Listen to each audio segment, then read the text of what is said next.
Tonight's headlines: President Marcos arrives in Singapore for two-day state visit. Indonesia state visit productive, says Marcos. Indonesia may supply Philippines with fertilizer and coal. Philippines post 1,326 new COVID-19 cases. Scattered rains expected across western Philippines. 40% of Philippine banks on schedule with digitalization efforts. And stocks recover while peso ends sideways. Good evening. Today is Tuesday, September 6, 2022. I am Elmer Navarro Manuel and this is Tribune News on Cue. Here are the stories for this evening. President Ferdinand Marcos Jr. arrived in Singapore on Tuesday afternoon for a two-day state visit. According to the Office of the Press Secretary, Marcos, First Lady Lisa Araneta Marcos, and the entire Philippine delegation arrived at Changi Airport at 12:45 in the afternoon. Marcos is scheduled to appear before the Filipino community and will have separate meetings with Singaporean President Halima Yacob and Prime Minister Lee Hsien Loong. He is also looking to harvest investment deals from Singapore. Marcos is expected to return to the Philippines on Wednesday night. President Ferdinand Marcos Jr. said his recent trip to Indonesia became more productive than expected following the discussions and deals made during his state visit there. Marcos said he and President Joko Widodo also discussed what they would do in the Association of Southeast Asian Nation Conference in November, including the positions that Indonesia and the Philippines will take. Among the agreements on economy, culture, and defense that were signed are plan of action between the government of Indonesia and the Philippines from 2022 to 2027 and the Memorandum of Understanding for Cooperation in the Development and Promotion of Creative Economy between Indonesia and the Philippines. Marcos also said he and President Widodo agreed to organize task forces which will discuss even at a technical level to work on strengthening their ties. President Ferdinand Marcos Jr. said Tuesday that he and Indonesian President Joko Widodo had talked about the possibility of Indonesia supplying the Philippines with fertilizers. Marcos, who sits as the agriculture chief, said he raised agricultural concerns to President Widodo during their meeting. The president also said that they talk about the increasing trade for energy because much of the Philippines' coal comes from Indonesia. He added that he made a request and Indonesia has included the Philippines in the list of those countries which they would supply with coal. Tribune News on Cue will be back after these reminders. Magandang araw mga katribo! Narito na ang mga makakasama nyo tuwing umaga sa programang Gising Na. Roy Pelovelo, Comfy Manalo, Vernon Velasco, Kim Sancha at Jerk Balagtas. Abangan ang programang Gising Na sa Facebook page ng Daily Tribune. Ilabas na ang mainit na kape at samahan kami sa inyong pag-almusal, mga katribo. Sama-sama natin alamin ang mga natatagong istorya sa mga latest na kaganapan sa loob at labas ng bansa. Maaari niyo rin ibahagi sa amin ang inyong opinion via Daily Tribune Facebook page at Tribune Now sa YouTube. Makichika na rin sa latest showbiz happenings, mga katribo. Kaya naman, magsama-sama po tayo sa Gising Na!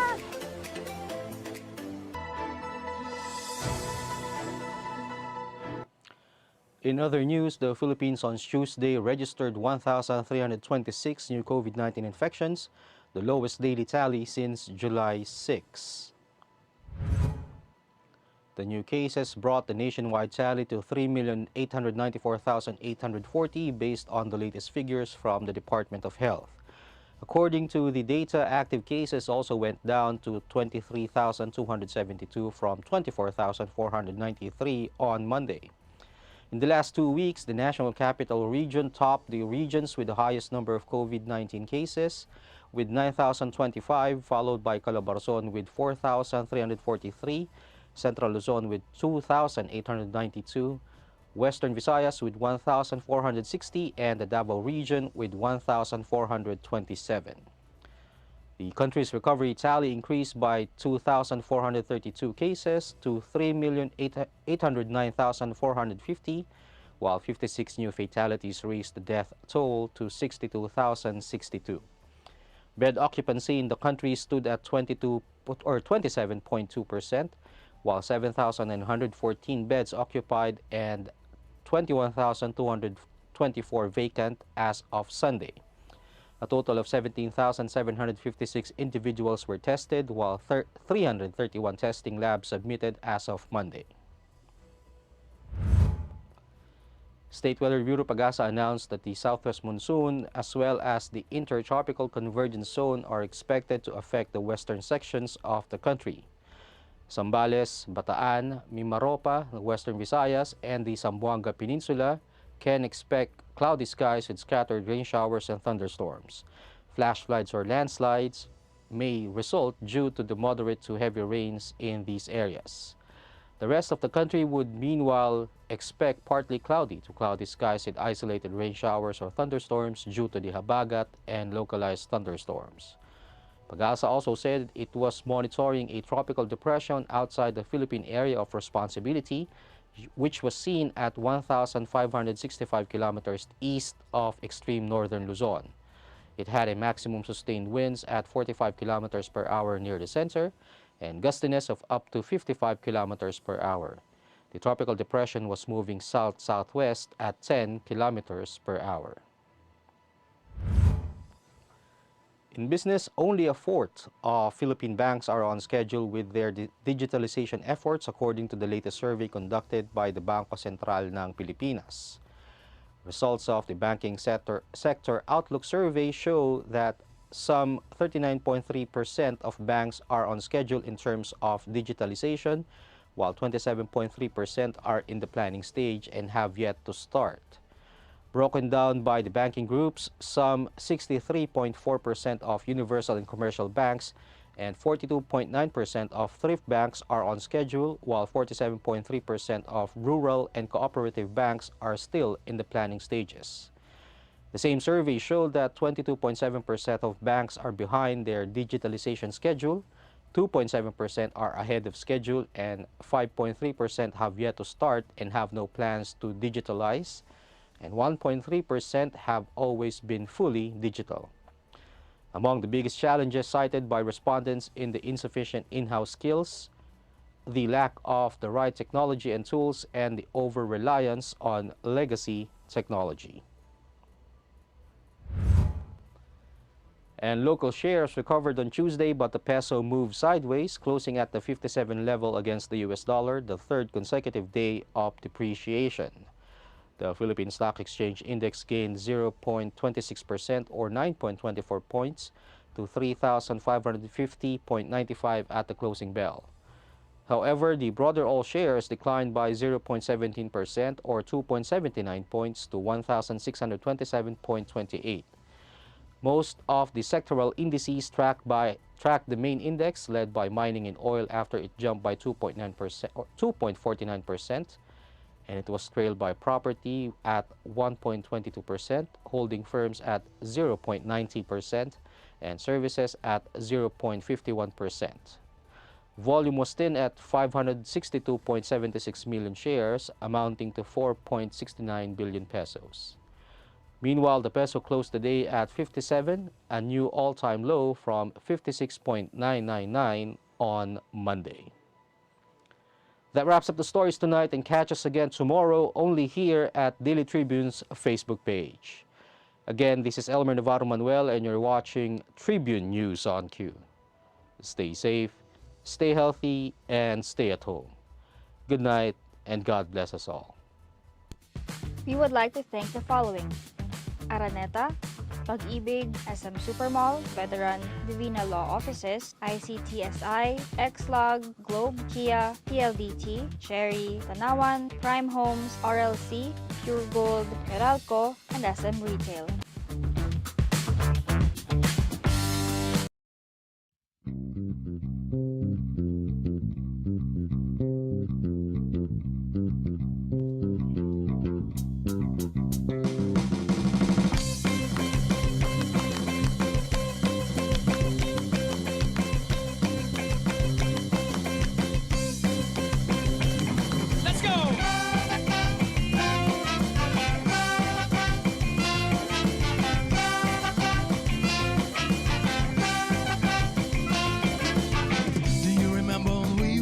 kids?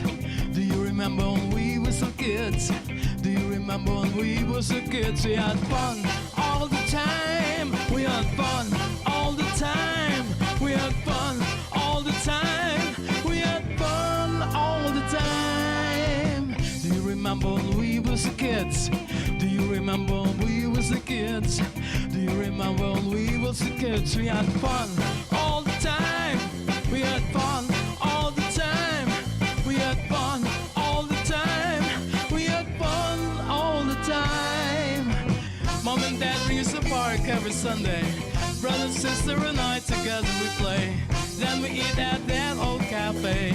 At the end of the day, we watch the sunset at the bay.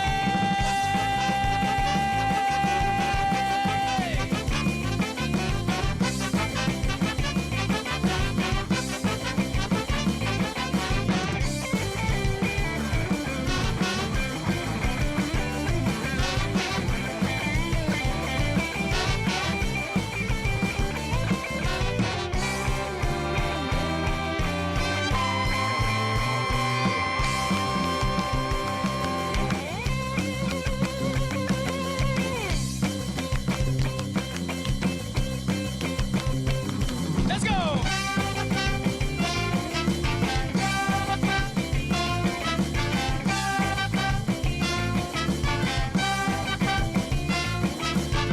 Do you remember when we was the kids? Do you remember when we was the kids?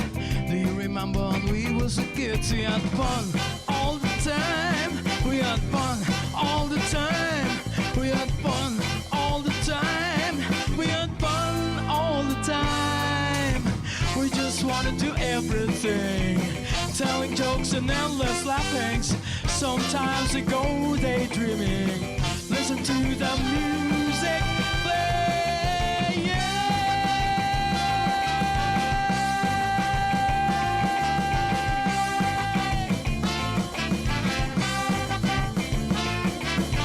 Do you remember when we was the kids? Do you remember when we was the kids? Do you remember when we was the kids? Do you remember?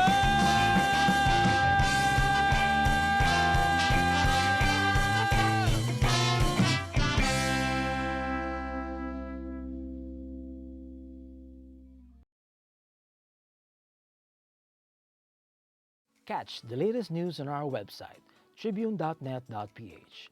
Follow us on Facebook, Twitter, and Instagram. Subscribe to our YouTube channel, Tribune Now. Download the Daily Tribune app on Apple Store for iOS and Google Play for Android to get the latest and most comprehensive news online. Daily Tribune invites you to join its Viber community, Katribu, to get updates on the hottest news on politics, business, sports, lifestyle, and entertainment. Emoticons of the Tribune mascot Tarsito are available on our community Viber.